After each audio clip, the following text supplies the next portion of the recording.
Olá, meus alunos, sejam muito bem-vindos ao canal MS Trânsito. Sou Mauro Sales, professor de Legislação de Trânsito.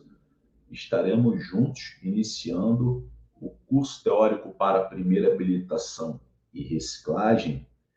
E a disciplina de hoje é a legislação de trânsito. Então, aula 1 sobre legislação de trânsito. Vamos compartilhar a tela.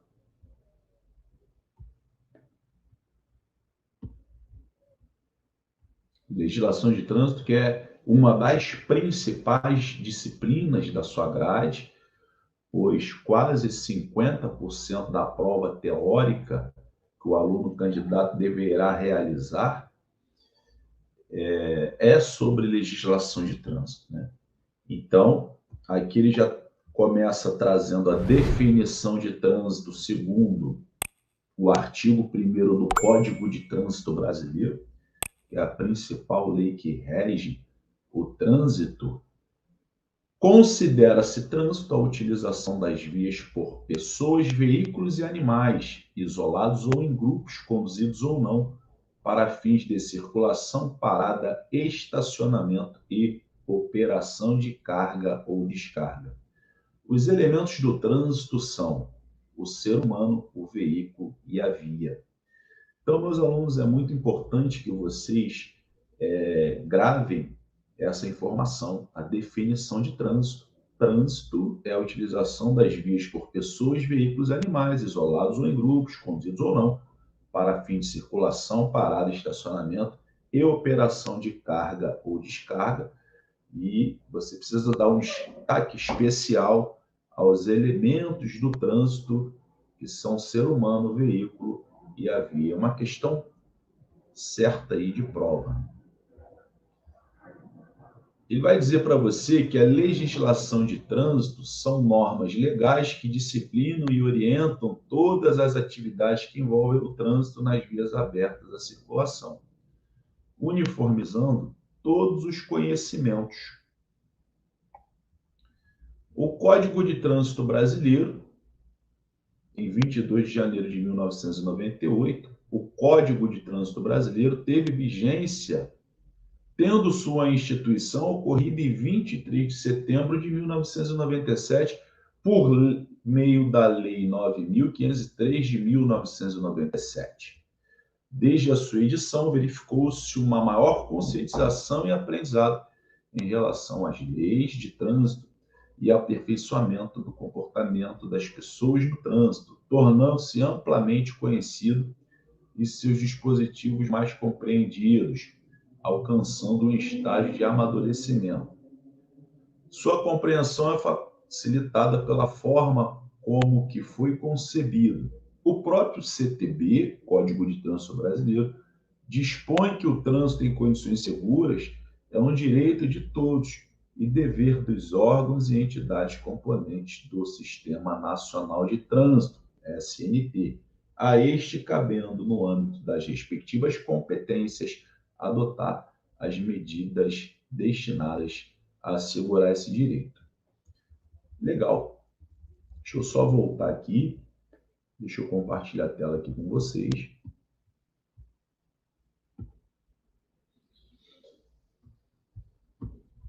Então, nesse primeiro momento aqui, meus alunos, ele nos traz a definição de trânsito, que é muito importante que você dê um destaque especial, tá? A definição de trânsito. Legislação de trânsito, né? São normas legais que disciplinam e orientam todas as atividades que envolvem o trânsito, né? Nas vias abertas à circulação. Então, para que a gente consiga utilizar o trânsito de forma ordeira, né? A gente precisa de um ordenamento, né, legal ali, precisa existir regras, né, para que a coisa não vire uma bagunça generalizada, né? E o Código de Trânsito Brasileiro, que é a Lei 9.503 de 1997, entrou em vigor em 1998, né? O Código de Trânsito Brasileiro é a quarta lei nacional já que já regulamentou o trânsito, né? Então, nós tivemos uma lei nacional sobre trânsito, né, em 1941, que foi revogada e substituída pelo mesmo ano pela segunda lei nacional que regulamentou o trânsito, que foi um decreto-lei, foi revogada pela lei, né, pelo Código Nacional de Trânsito em 1966, que foi a terceira lei que já regulamentou o trânsito aqui no nosso país, e revogado pelo atual Código de Trânsito Brasileiro em 1998, quando entrou em vigor o atual CTB, Código de Trânsito Brasileiro, que já está em vigor desde 1998. Nesse vídeo a gente está em 2022 e o código já está em vigor há 24 anos, né? Então, o Código de Trânsito Brasileiro já foi regulamentado, ele já foi alterado 43 vezes, né? Por 43 leis federais que alteraram o Código de Trânsito Brasileiro, né? Dando uma ênfase aí à Lei 14.071 de 2020, que alterou, trouxe 59 alterações ao Código de Trânsito Brasileiro, e a última lei foi a 14.440, né? Trazendo aí mais 20 alterações. E a gente também, sem falar nas mais de 900 resoluções que regulamentam o Código de Trânsito Brasileiro.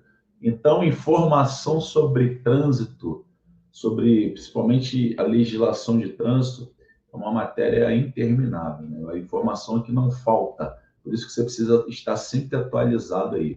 Você que pretende habilitar-se, você precisa atualizar-se também, pelo menos o básico, né? Para que você não tenha problemas ali com a legislação. Tá? Então, essa primeira parte aqui a gente já, já finalizou. Vamos continuando aí. Agora a gente vai falar um pouquinho sobre processo de habilitação do condutor. Processo de habilitação do condutor, que é o que vocês estão fazendo no momento na autoescola, né? Você que está assistindo esse vídeo, você veio procurar esse tipo de informação aqui na internet, no YouTube, porque você está assistindo esse vídeo porque você provavelmente está no processo de habilitação. Ou você que também está em busca de informações sobre a prova de reciclagem, né? Curso de reciclagem. Esse material também ele será útil para você, porque a maioria das disciplinas para a prova de reciclagem estão aqui na primeira habilitação, exceto mecânica e meio ambiente, né? Então, a prova de reciclagem, a maioria das questões também são de legislação de trânsito. Então, é muito importante você ter uma boa base, né? Então, falando sobre o processo de habilitação do condutor, artigo 2 aí da resolução 789, o candidato à obtenção da autorização para conduzir ciclomotor, ACC, da PPD e da Carteira Nacional de Habilitação, CNH, solicitará ao órgão ou entidade executiva de trânsito ou do Distrito Federal, DETRAN, órgão ou entidade executiva de trânsito, pessoal, ou do Distrito Federal, é o DETRAN, do seu domicílio ou residência, ou na sede estadual ou distrital do próprio órgão ou entidade, a abertura do processo de habilitação, para o qual deverá preencher os seguintes requisitos. Bom, meus alunos, para que você possa solicitar a abertura de processo de habilitação ao DETRAN, ao DETRAN que você solicita processo de abertura de processo de primeira habilitação, você precisa preencher alguns requisitos, né? E esses requisitos são requisitos que caem na sua prova aqui, ó. Esses requisitos aqui, ó. ser penalmente imputável, né? E aí ao lado ele coloca maior de 18, depois eu vou explicar o porquê. Saber ler e escrever, possuir documento de identidade ou equivalente, possuir cadastro de pessoa física. Então, para que você possa solicitar abertura de processo de primeira habilitação, você precisa preencher esses requisitos. São 4. Ser penalmente imputável, saber ler e escrever, possuir documento de identidade ou equivalente, possuir cadastro de pessoa física e CPF.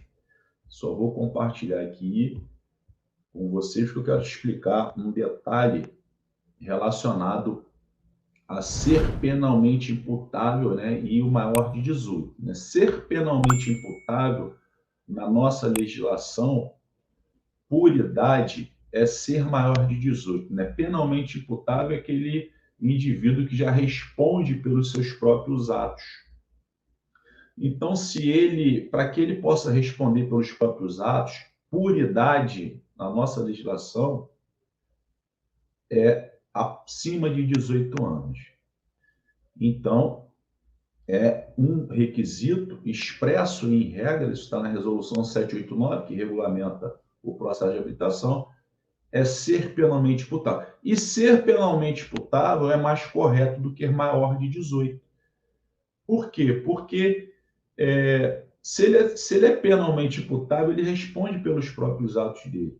Né? E por idade é maior de 18. Mas nem todo mundo que é maior de 18 é penalmente imputável. Você tem pessoas que têm problemas mentais, né, que são maiores de 18. Então, essa pessoa, ela não vai poder, ela não vai preencher esse requisito. É lógico que na hora lá do exame, né, o médico vai constatar que aquela pessoa ela não está apta, né, ela não é penalmente imputável, ela é penalmente inimputável, ela não responde pelos próprios atos, independente da idade. Tá? Então, esse é o cuidado que você tem que ter para que a sua questão sobre requisitos, né, para abertura de processo esteja correta, tem que estar exatamente do jeito que está expresso aí em regra. Ser penalmente imputado, saber ler e escrever, possuir identidade CPF. Maravilha. Continuando aí, então. Legal. O processo de habilitação do condutor, após o devido cadastramento dos dados informativos do candidato no RENASC. O RENASC, pessoal, está aqui como Registro Nacional de Condutores Habilitados. Ele tem duas denominações: Registro Nacional de Condutores Habilitados e Registro Nacional de Carteira de Habilitação. Houve uma atualização recente. Hoje, ele está sacramentado, né, que o RENASC é Registro Nacional de Carteira de Habilitação, tá? Então, isso foi atualizado pela última lei 14.440, né? Maravilha. Para obter a ACC-PPD, para a obtenção da ACC-PPD e da CNH, o candidato deverá seguir a seguinte ordem. Tá? Então, vocês, quando vão à autoescola, né? E aí a autoescola, ela passa as informações, você pega informações sobre habilitação na autoescola, né? Que vem na sua mente primeiro a autoescola. E a autoescola começa a te explicar, né? A recepcionista, né? Ela começa a te explicar que você tem que pagar a taxa, né? Que é o Duda. E aí você vai fazer o agendamento ao Detran. O Detran vai te caminhar para uma clínica para você fazer o exame de aptidão, a avaliação psicológica, número 1, aqui, ó. Olha lá o candidato aqui nervoso, ó, fazendo a avaliação psicológica.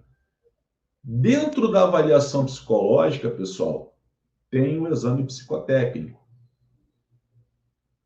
né? Que aí vem aquelas figuras, tem aqueles, né, os pauzinhos, né? Que é o exame paleográfico, né? Enfim. O número 2 aqui, ó, é o exame de aptidão física e mental. O exame de aptidão física e mental é o exame médico, é a avaliação médica. E dentro da avaliação médica está o exame de vista. Dentro da avaliação médica está o exame de vista. Então, uma observação relacionada ao exame de vista, pessoal, é que se você foi advertido, se você, meu amigo aluno, foi advertido pelo médico sobre se você fez o exame de vista de óculos, você vai receber uma advertência aí do médico, né? Isso é o correto, para que você só pode dirigir com as lentes corretoras. Então, se você fez o exame de óculos, não se esqueça, você só vai poder fazer as aulas práticas de direção veicular, prova prática de direção veicular, e dirigir o seu veículo com as lentes corretoras. Pode ser o óculos, né, tradicional, pode ser a lente de contato, né? Então, muitos alunos, às vezes, são reprovados nos exames porque ele faz lá o exame de óculos, ele consegue enxergar sem óculos, e às vezes essa responsabilidade é do aluno. Essa informação é passada para o aluno através do médico, ali, perito, que o está examinando. Então, o aluno ele tem que ter essa responsabilidade. É lógico que nós, profissionais aqui na área de educação, de trânsito, nós orientamos, né? O instrutor teórico, ele orienta isso em sala de aula. Mas é uma responsabilidade do aluno. O médico, ele vai te advertir, e você que usa óculos, você é obrigado a fazer as aulas práticas de óculos, você é obrigado a fazer a prova prática de óculos e dirigir de óculos, né? Vem uma restrição no seu RENAST, vem uma restrição na sua habilitação também relacionada a isso, tá, meus amigos? Não se esqueçam disso aí para que você não tenha problema. O examinador ele não pode te avisar, por exemplo, que está vindo a restrição se ele observa que você está sem óculos, porque senão ele estará te ajudando. Ele não pode te ajudar. Tá ok, pessoal? Então, atente-se quanto a isso. Isso acontece muito aí, né? Essa falta de informação. Continuando, né? Então, a primeira avaliação psicológica, exame de aptidão física e mental, curso teórico. Curso teórico é a parte mais desgastante do processo, não porque não é importante, né? É porque são 45 horas aulas. Então, são 45 horas aulas, onde você terá o aprendizado adequado ali, o básico, né? Os alunos, muitos alunos têm a parte teórica como um grande vilão, né? E não é. A parte teórica é aquele primeiro contato que você tem ali com a legislação de trânsito. Você já utiliza o trânsito desde sempre e você jamais teve qualquer noção, qualquer informação sobre trânsito.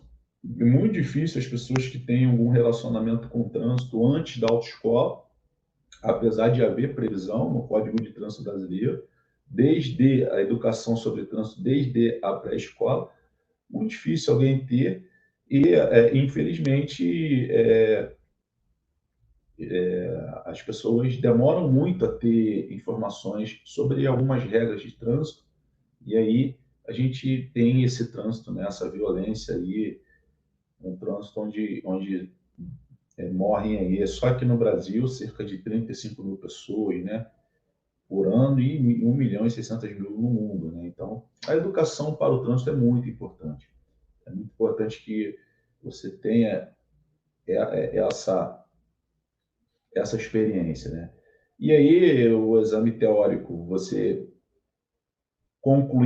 vai fazer o exame, você concluindo as aulas teóricas, você vai fazer o exame teórico, você sendo aprovado, São 30 questões, né? Você tem que acertar 70%, 21 questões de 30.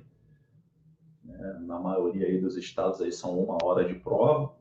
1 hora de prova, perdão. Aí você sendo aprovado, você vai fazer o curso prático, né? Que é a hora mais esperada, as aulas práticas, e depois o exame prático de direção veicular. Então, essas são as etapas. São 6 etapas, né? O candidato poderá requerer simultaneamente a ACC. A ACC é a autorização para conduzir ciclomotor. Falarei mais sobre esse tipo de habilitação numa das nossas aulas, né? E a habilitação na categoria B, bem como requerer habilitação nas categorias AB, submetendo-se a um único exame de aptidão física e mental e avaliação psicológica, desde que considerado apto para ambas. E a obtenção da ACC obedecerá aos termos e condições estabelecidos para a CNH nas categorias A, B e AB. O que ele está dizendo aqui é que você poderá requerer tanto a ACC quanto a ACC e a B. A autorização para conduzir ciclomotores e a B de forma simultânea. E a A, que é para veículos de 2 ou 3 rodas, né? Motocicletas, motonetas, né? Ciclomotores, e a B, ao mesmo tempo, se submetendo-se a um único exame de aptidão física e mental e avaliação psicológica, né? E o próprio DUDA. Você paga somente um DUDA e você pode requerer A, B ao mesmo tempo. Você pode ir na autoescola fazer você pode fazer categoria de moto e carro ao mesmo tempo, né? Com um pagamento de uma única taxa de um DUDA, né? E aproveitando aí o exame de aptidão física e mental e o psicológico. Então, é mais em conta para quem anda de moto, para quem tem interesse em conduzir motocicleta e o veículo, é muito mais vantagem você fazer A, B, carro e moto ao mesmo tempo. A formação do condutor. Ó, então, aqui vai falar sobre horas aulas, né, e curso teórico técnico. Então, tanto o curso teórico, ele é tanto para moto quanto para carro. Se você, na autoescola, se você vai fazer só moto, ou só carro, ou carro e moto, o curso teórico é uma coisa só. É o curso de legislação de trânsito em sentido amplo.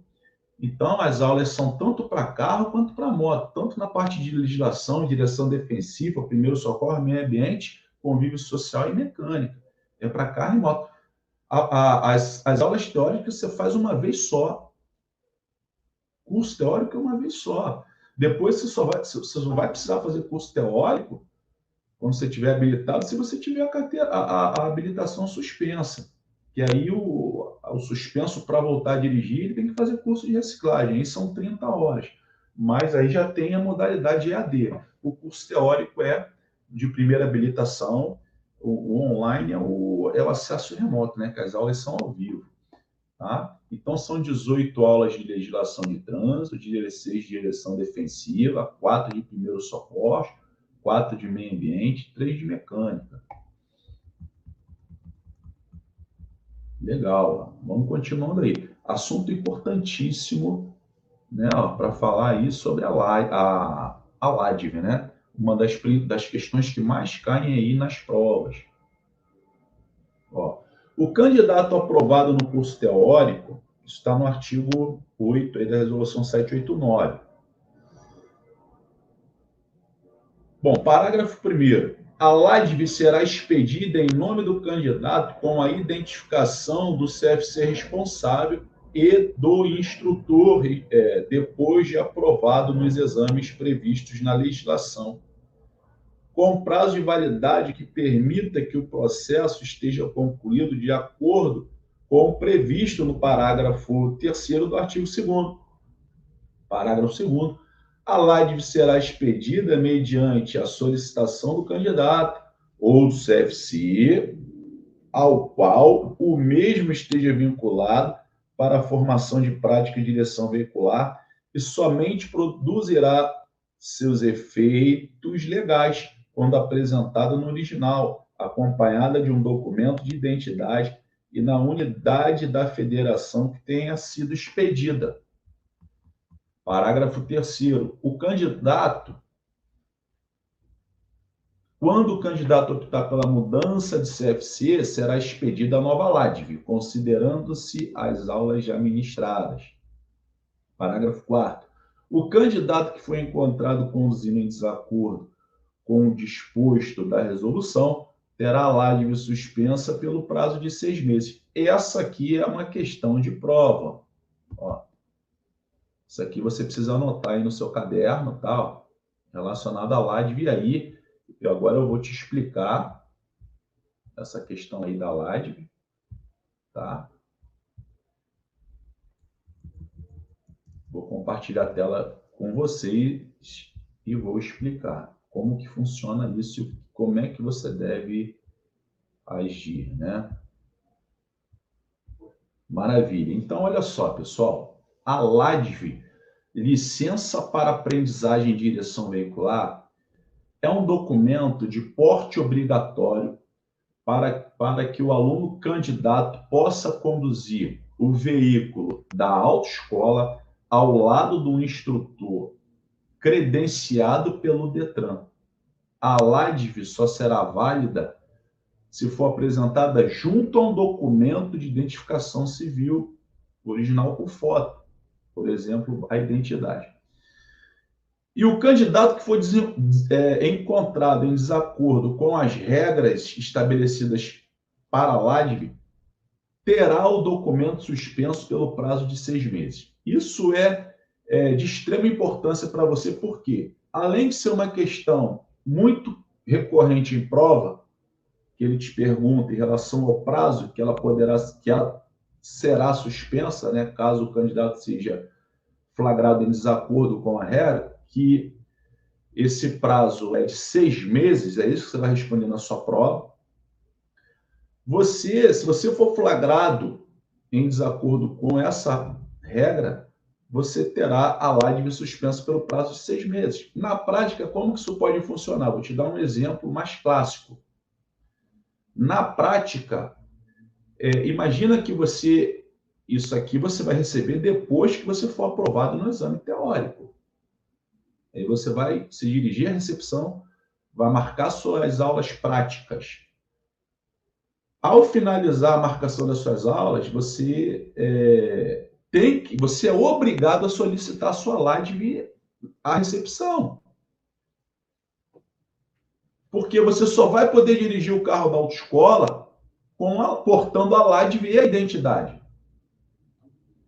E se você for flagrado, né? Como é que isso acontece na prática? O seu instrutor está te ensinando e quem fiscaliza as autoescolas são o Detran. O Detran que é responsável por fiscalizar o trabalho da autoescola. E o Detran, ele vai fiscalizar, ele vai fazer uma abordagem no veículo ali da autoescola, o instrutor estará ministrando as aulas práticas e poderá ser abordado por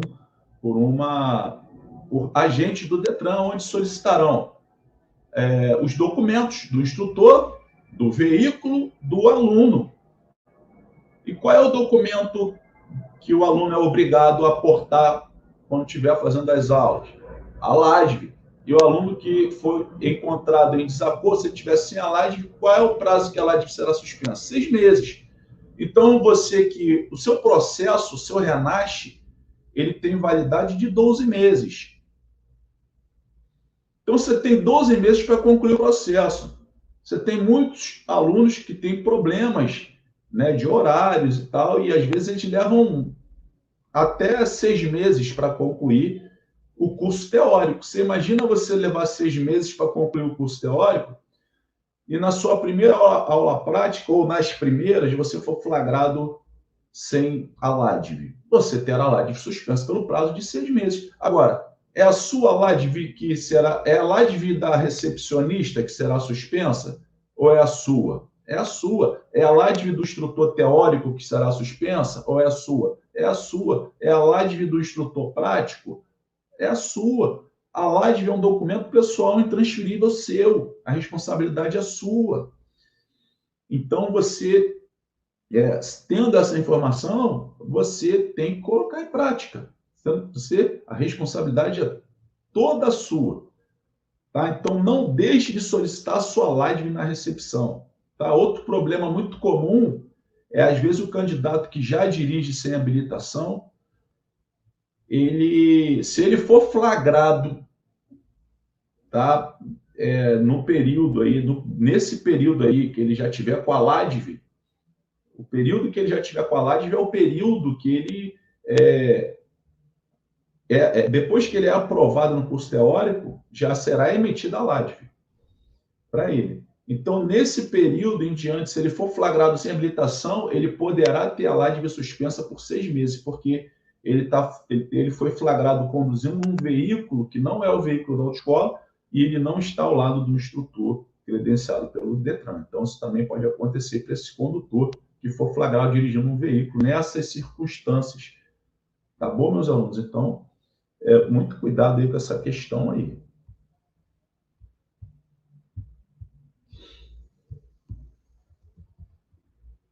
Beleza, aqui ele vai dizer, né, o curso prático de direção veicular. O candidato à obtenção ACC da CNH, adição ou mudança de categoria, somente poderá prestar exame de prática de direção veicular depois de cumprida a seguinte carga horária de aulas práticas, né? Então, para a ACC são 5 horas práticas, ACC, né, que é a autorização para conduzir ciclomotor. Isso aqui é quase que uma letra morta, né? Dificilmente alguém tira a ACC, até porque a ACC vai te limitar a conduzir somente o ciclomotor, né? Popularmente conhecida como cinquentinha, e bicicletas elétricas equiparadas, né? Que a gente vai estudar numa próxima aula, né? Para a categoria A, quem vai fazer só A são 20 aulas. Quem vai fazer só adição são 15 horas. Quem vai fazer obtenção da categoria B, que é a obtenção da primeira habilitação, assim como categoria A, são 20 horas. E a adição de B são 15 horas, né? E aqui umas informações, ó,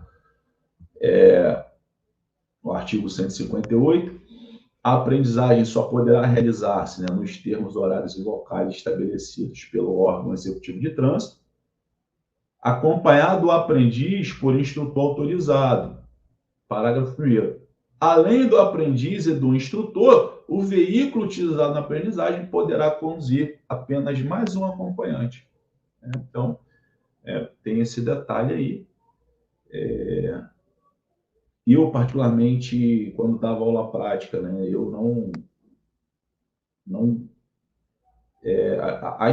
tive algumas experiências não muito boas quando levava acompanhante, né, quando era parente, às vezes a pessoa fazia uma intervenção ali na aula, às vezes dava até confusão entre os parentes ali, mas, em regra, é permitido, né? E sendo que no período da pandemia os DETRANs proibiram, tá? Nesse período de pandemia aí, por conta de aglomeração. Disposições gerais. Considera-se hora-aula, né, o período igual a 50 minutos. O candidato deverá realizar a prática de direção veicular, né, mesmo em condições climáticas adversas, tais como chuva, frio, nevoeiro, noite, dentre outras que constam no conteúdo programático do curso. Então, você vai treinar nessas circunstâncias aí, né? Então, maravilha, maravilha. Então, a gente vai fazer o seguinte, essa parte aqui do simulador de direção veicular, a gente vai deixar de lado, por quê? Porque o simulador, né, caiu a obrigatoriedade do simulador, né? Então, o simulador é facultativo e foi mais do que provado que não tinha nenhuma eficácia na aprendizagem do candidato. Então, as autoescolas, elas não mais, né, a grande maioria, né, aboliu aí o simulador, né? Então, Então, se o candidato fizer muita questão, ele tem que ver qual é a autoescola que ainda tem e ele vai ter 5 aulas dele, né? As 5 aulas que ele fará no simulador será descontada para a prática. Então, só vai fazer, das 20, ele só vai fazer 15, né? Aulas práticas de direção veicular. Então, não é nenhuma vantagem você substituir. Tá, pessoal? Essa foi a nossa aula 1 de legislação de trânsito, mas ele não terminou, não. Eu tenho um recado aqui muito especial para você, muito importante. Você que está iniciando esse trabalho na autoescola, esse projeto, você que quer um material completo de estudos com mais de 15 horas de conteúdo, 20 videoaulas, tiradas do site do Detran, são videoaulas feitas diretamente do site do Detran, algumas das videoaulas, onde eu detalho as principais armadilhas e pegadinhas elaboradas pela banca. Um material completo, totalmente focalizado na aprovação do aluno, dicas sobre comportamento nas aulas práticas ali, parte psicológica, parte técnica, algumas dicas importantes ali para ajudarem os alunos, tá? Então, eu tenho um material completo que está saindo aí com um desconto aí de 50%, menos aí da metade do valor do Duda de reprovação, tá? Essa promoção é por tempo limitado, tá, pessoal? Então, eu vou passar aqui a vinheta aqui do produto, tá? E o link de compra do produto está na descrição do vídeo, que é o manual da aprovação para a prova teórica do Detran. Está na descrição do vídeo e no primeiro comentário fixado, tá bom? Agradeço aí pela audiência. Fique comigo aí nas próximas aulas aí, que você aprenderá bastante aí e você agregará valores aí, tá? Para que você possa conquistar a sua aprovação em busca da tão sonhada habilitação. Então, deixa aí, se você gostou também desse vídeo, deixa o seu like aí, se inscreva no canal e deixa suas dúvidas aí, que estarei disposto aí a te ajudar, tá bom? Então, vou passar a vinheta aqui do material, tá bom? Obrigado aí pela atenção de todos. Professor Mauro Salles passando para falar sobre o Manual da Aprovação para a Prova Teórica do Detran RJ, tanto para a primeira habilitação quanto para a reciclagem.